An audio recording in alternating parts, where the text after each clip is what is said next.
আমাদের এলাকায় ইছামতি নদীতে বন্যা হয়েছে। ভাই জাল গাছেছিস? ভালো, নদীর পাড়ত বসে জাল গাছেছিস। এন কি জাল?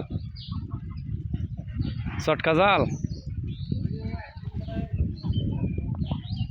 এই যে মাছ মারেছে নদীর।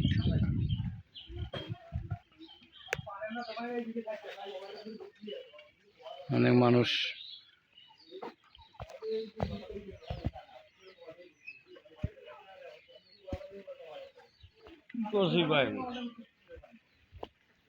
জাল গাছে দেখা না ভাই।